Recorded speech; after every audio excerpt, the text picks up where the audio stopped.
So remember, your LSTMs were created in 1997, right?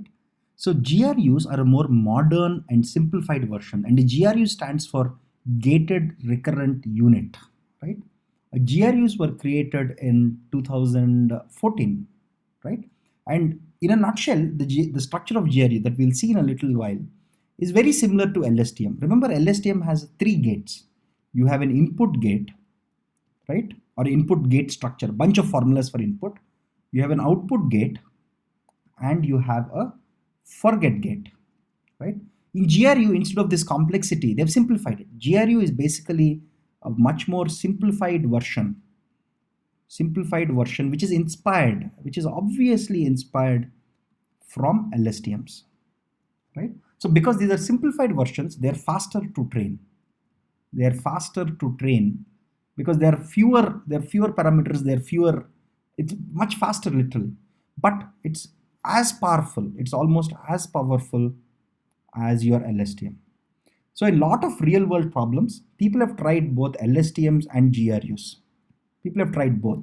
In some cases, LSTMs perform better, in some cases, GRUs perform better. But most often, GRUs are faster to train. So there is no clear winner. There is no clear winner on who is better. But if you want a more optimized and a simpler form of LSTM, GRUs are the thing to try, right? And GRUs, instead of 3 gates, have only 2 gates. They have reset gate and an update gate.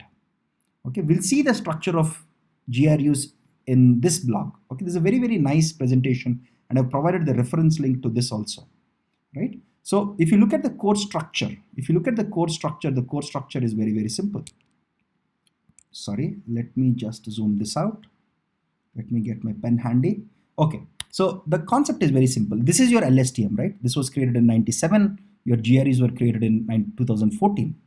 Now, instead of these many equations, you have far fewer equations. And if you have far fewer equations, it's faster. It will be faster to compute your back propagation. It will be faster to compute your back propagation because you have fewer derivatives to worry about. You have fewer partial derivatives to worry about, right? So the structure is slightly different. You just have your input here. This is ht minus 1. What is ht minus 1? It's nothing but yit minus 1. You don't have cell state here internally. It's all captured internally. It's not explicitly there. Like here you have these 3 inputs, right? Here you have only 2 inputs. Your xt and ht minus 1. And you have only one output here, which is ht, which goes to the next stage and which also goes as the output. Now in this structure, there is one key difference. Here you have a unit called 1 minus. Rest of the units are all self-explanatory because we have seen the point-wise multiplication, we have seen the point-wise addition. Here you have 1 minus, which means you create a vector of all ones, right? And you subtract what you get here. Subtract whatever you get here, right? So what you get here, if you call it zt, what you're doing here is 1 minus zt. Okay, whatever you're getting here, if you call it zt, you're just doing 1 minus zt. And if you look at this structure still holds. This type of structure, which you can short circuit by having all ones here and all zeros in LSTM. Similar structure exists here. This is important. If you don't have this, you don't have long-term dependencies. You need this short circuit structure. Okay, here again, you have your point-wise multiplication and point-wise additions. If all the elements that you get here are ones and all the elements that you get here are zeros, you are literally short circuiting, right? The rest of the equations are very, very self-explanatory. You don't have 2 outputs. So this whole thing is your output. This is your whole output structure, and this is your reset structure. Okay, so what you're deciding here is how much of this input should you reset, right? This is like your reset. I said there are 2 gates, right? There is a reset gate and there is an update gate. So this structure basically, because why did I say it's reset? Because the output of this goes here. This says how much you should reset. Okay, this is basically saying how much should you update, right? So whatever goes into this whole structure that you see here is the reset structure. And the structure that you see here is the update structure. Because the output from here updates your ht minus 1 to ht. Okay, this is a much simpler form, fewer equations and hence faster. You might wonder, why is it faster?